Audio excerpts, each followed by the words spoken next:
Hello friends, मेरा नाम भरत कुमार नेमा है। विक्रमशिला एकेडमी के इस यूट्यूब प्लेटफॉर्म पर एक बार पुनः आपका स्वागत है। एमपीपीएससी 2025 की प्रारंभिक परीक्षा के लिए विक्रमशिला एकेडमी लेकर आया है एमसीक्यू की इस सीरीज, और इसी सीरीज के अंतर्गत हम बात कर रहे हैं यूनिट 10 के बारे में। तो आज यूनिट 10 में जनजातियों से संबंधित यह है 11वां लेक्चर है, जिसमें हम बात करने वाले हैं कल्याणकारी योजनाओं के बारे में, और यहाँ से 1 से 2 प्रश्न पूछे जाने की संभावना है। तो आइए हम स्टार्ट करते हैं। इस लेक्चर का पहला प्रश्न है, मध्य प्रदेश सरकार की जावाली योजना का संबंध किस जनजाति से? महत्वपूर्ण योजना है। ऑप्शन है बाछड़ा, बेड़िया, सांसी, उपरोक्त सभी। तो प्रश्न का सही आंसर क्या हो जाएगा? आंसर डी हो जाएगा। तो बाछड़ा, बेड़िया और सांसी जनजातियों से संबंधित है जावाली योजना। तो या तो ये पूछा जा सकता है कौन सी जनजाति इसमें संबंधित है, या फिर पूछा जा सकता है योजना कब आरंभ हुई थी? तो 2004 में आरंभ हुई थी। ये भी आपको याद रखना है। और ये इन जनजातियों से संबंधित महिलाओं व बच्चों के पुनर्वास, उनके सशक्तिकरण से संबंधित योजना है। आगे बात करते हैं। अगला प्रश्न है, जनजातीय समूहों की सामाजिक आर्थिक स्थिति में सुधार से संबंधित पीएम जनमन योजना कब आरंभ हुई है? महत्वपूर्ण है। ऑप्शन है 15 नवंबर 2021, 15 दिसंबर 2022, 15 नवंबर 2023, 15 नवंबर 2024। प्रश्न का आंसर हो जाएगा आंसर सी, 15 नवंबर 2023 को प्रधानमंत्री जनमन योजना आरंभ हुई है। ध्यान रखिएगा 15 नवंबर बड़ा महत्वपूर्ण है। 15 नवंबर इस दिन जनजातीय गौरव दिवस मनाया जाता है। तो जनजातीय गौरव दिवस मनाया जाता है, गौरव दिवस। तो अच्छा, या तो ये पूछ लिया जाता है कि 15 नवंबर को जनजातीय गौरव दिवस मनाया जाता है, कब से आरंभ हुआ है ये मनाना? तो वर्ष 2021 से। तो मोदी जी ने वर्ष 2021 से 15 नवंबर को जनजातीय गौरव दिवस मनाना शुरू किया है। और ये दिवस किसके उपलक्ष्य मनाया जाता है? तो बिरसा मुंडा जी की जयंती है। तो जनजातीय गौरव दिवस किसके उपलक्ष्य मनाया जाता है? बिरसा मुंडा जी। तो बिरसा मुंडा जी की जयंती पर जनजातीय गौरव दिवस मनाया जाता है 15 नवंबर को। चलिए आगे बात करते हैं, है ना। तो अगला प्रश्न है, धरती बाबा भगवान बिरसा मुंडा जनजातीय ग्राम उत्कर्ष अभियान किस वर्ष आरंभ हुआ है?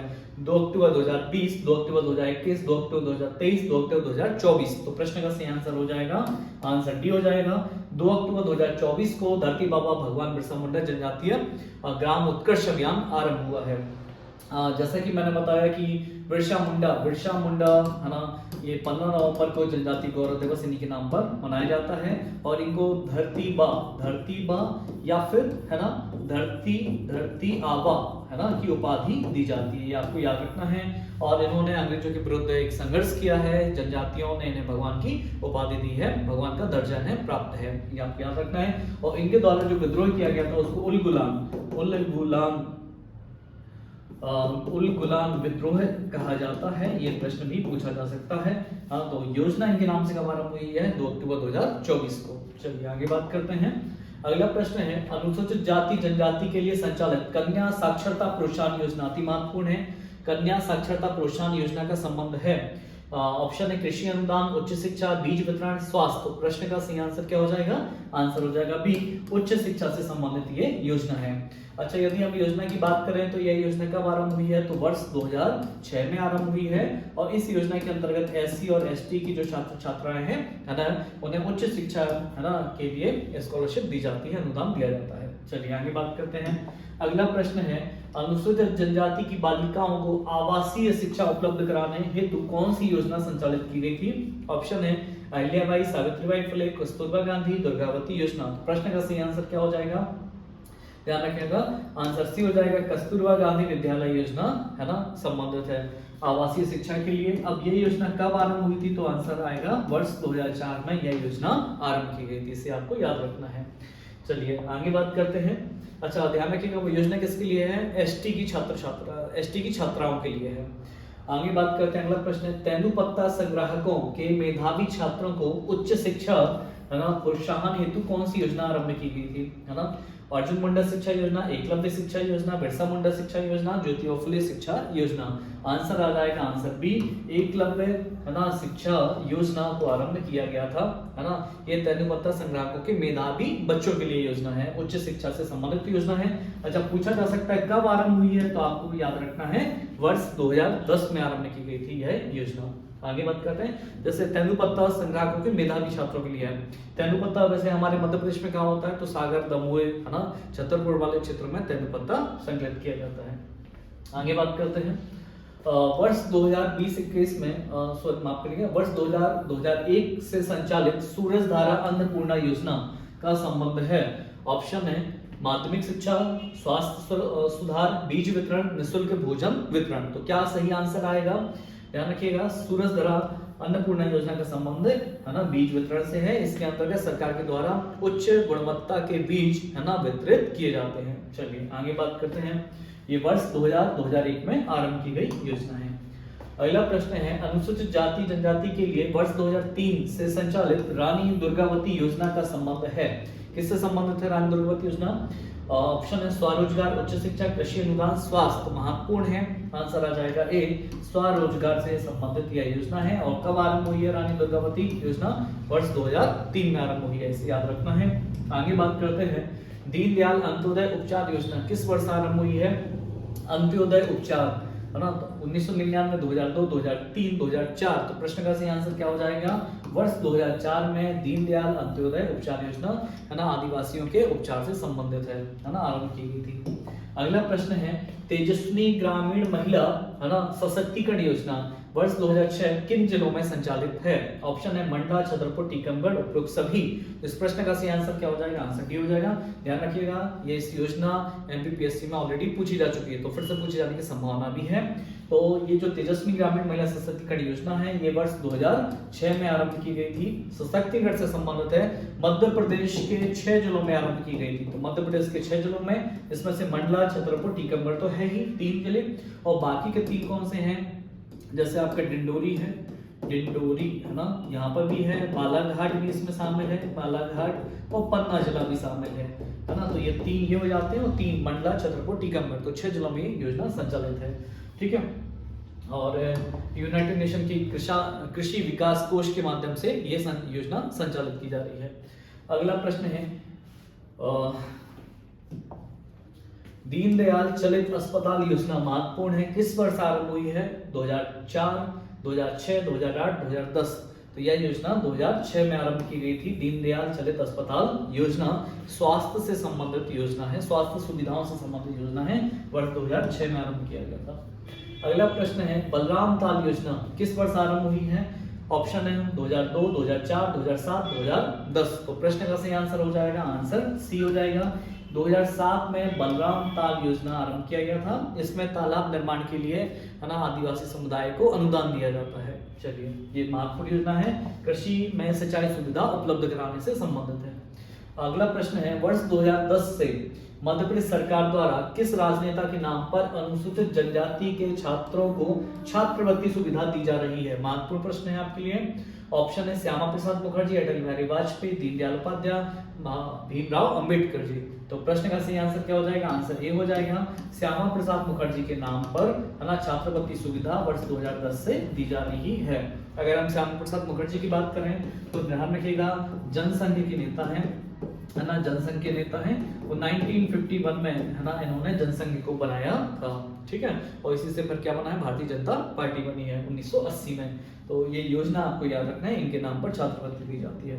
अच्छा, ये एक चीज और पूछी जा सकती है, ये जो योजना छात्रवृत्ति योजना है ये कब दी जाती है? तो 12वीं कक्षा में यदि 80% से अधिक अंक प्राप्त होते हैं तो फिर है ना इस योजना का लाभ उन छात्रों को मिलेगा। चलिए आगे बात करें। अगला प्रश्न है,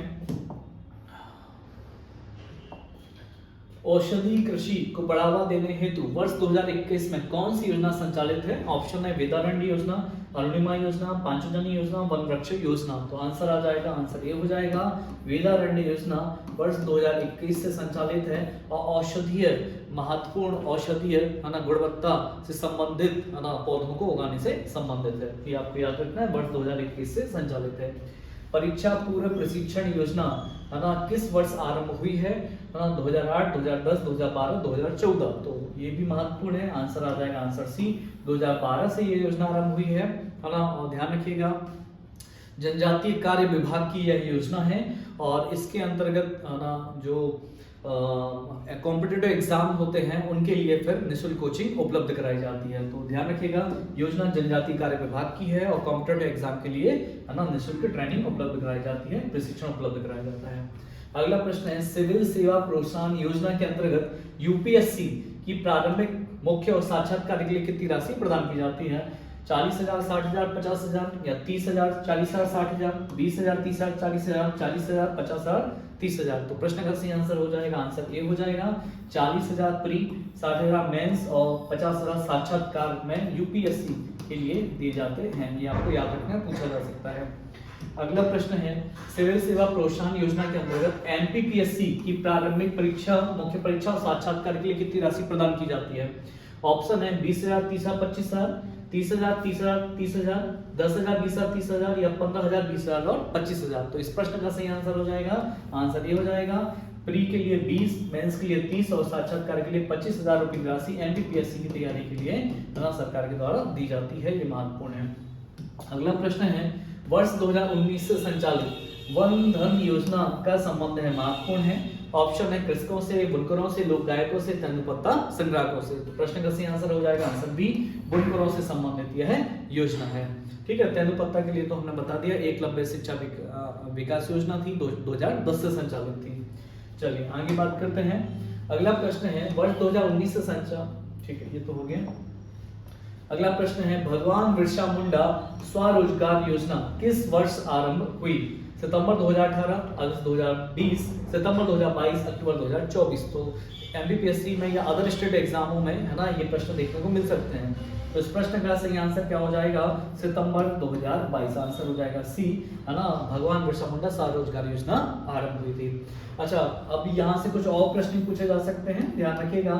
ये जो योजना है इसमें लाभार्थियों की आयु सीमा क्या होना चाहिए? तो 18 से 45 वर्ष, है ना, ये पूछा जा सकता है। तो 18 से 45 वर्ष के लिए है। अच्छा, किस वर्ग समुदाय के लिए? तो अनुसूचित जनजाति वर्ग समुदाय के लिए है।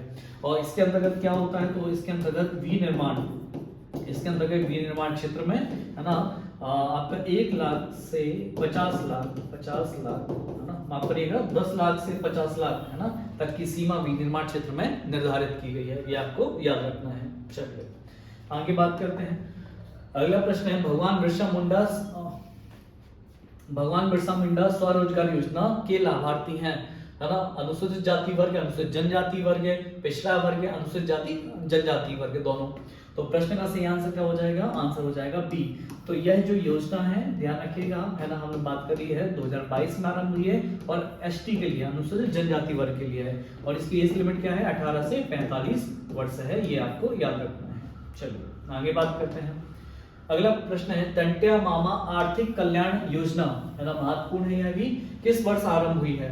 ऑप्शन है अगस्त 2016, अक्टूबर 2018, फरवरी 2020, सितंबर 2022। तो प्रश्न का सही आंसर हो जाएगा, आंसर डी हो जाएगा, सितंबर 2022 में आरंभ हुई है। अच्छा, यहाँ से कुछ अन्य प्रश्न भी पूछे जा सकते हैं। तो इसमें लाभार्थी वर्ग की आयु सीमा कितना होना चाहिए? तो एज लिमिट कितना होना चाहिए? इसमें 18 से 55 वर्ष है ना। बिरसा मुंडा में कितनी थी? 18 से 45, और इसमें कितनी है? 18 से 55 वर्ष है। और यह योजना किस समुदाय के लिए है? तो अनुसूचित जनजाति के लिए है। समझ में आया? अच्छा, इसमें क्या होता है? जो ऋण उपलब्ध कराया जाता है ना, तो ऋण उपलब्ध कराया जाता है तो मिनिमम 10,000 से, है ना, ऋण को 1 लाख तक का उपलब्ध कराया जाता है। तो ऋण कितना है? 10,000 से लेकर 1 लाख तक, 1 लाख रुपए तक का ऋण उपलब्ध होता है। ठीक है, चलिए। अच्छा, इसी से संबंधित एक और योजना है, टंट्या मामा, है ना, जिन्हें भारत का रॉबिनहुड कहा जाता है। ध्यान रखिएगा, भारत का रॉबिनहुड कहा जाता है। तो टंट्या मामा स्वरोजगार योजना, यदि प्रश्न पूछा जाए टंट्या मामा स्वरोजगार योजना, है ना, तो ये योजना जो आरंभ हुई है वो वर्ष 2013 में आरंभ हुई थी। और इसमें आयु सीमा कितनी थी लाभार्थियों की? 18 से 45 वर्ष थी। और ये क्या है? आर्थिक कल्याण योजना है। तो स्वरोजगार योजना 2013 में, आर्थिक कल्याण योजना वर्ष 2022 में आरंभ हुई है। आगे बात करते हैं। टंट्या मामा आर्थिक कल्याण योजना के अंतर्गत किस आयु समूह के व्यक्ति लाभार्थी होते हैं? 18 से 45, 18 से 40, 18 से 55, 40 से 60, है ना। तो हमने अभी बात की है 18 से 55 वर्ष, है ना, ये आयु सीमा यहाँ पे है आर्थिक कल्याण योजना के अंतर्गत।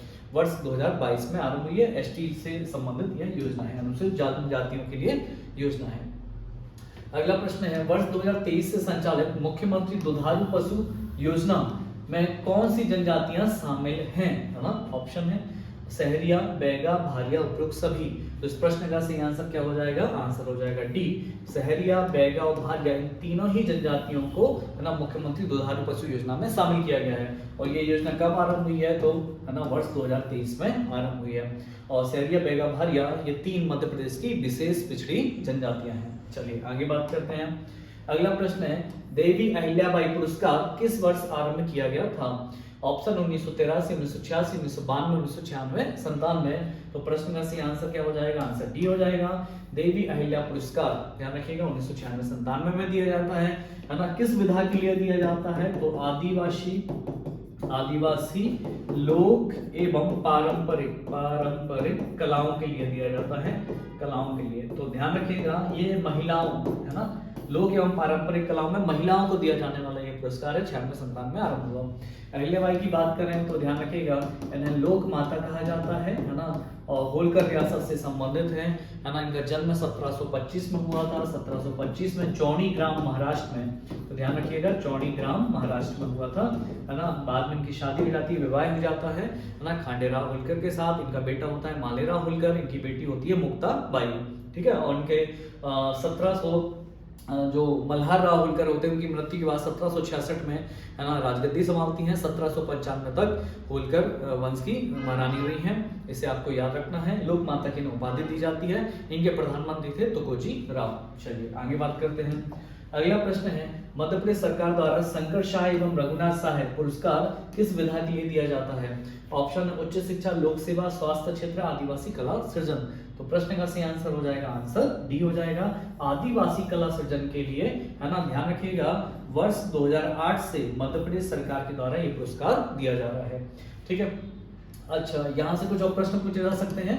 तो शंकर शाह रघुनाथ शाह है ना गढ़ामंडला के थे, गढ़ामंडला के राजा हैं है ना। और इन्होंने 1857 की क्रांति में 1857 की क्रांति में भाग लिया था है ना। पर बाद में अच्छा शंकर शाह रघुनाथ शाह वीर थे, साथ ही इन्होंने कविताओं के माध्यम से और तलवार के माध्यम से अंग्रेजों से लोहा लेने की योजना बनाई है। बाद में फिर इनको पकड़ लिया जाता है और बाद में तोप के माध्यम से उड़ा दिया जाता है। तो इनका जो बलिदान दिवस है ये पूछा जा सकता है 18 सितंबर को मनाया जाता है, ठीक है। तो 18 सितंबर 1857 को शहीद हो चुके थे ना, इसलिए 18 सितंबर को शंकर शाह रघुनाथ शाह इनका बलिदान दिवस मनाया जाता है। तो आज के लिए फिर इतना ही।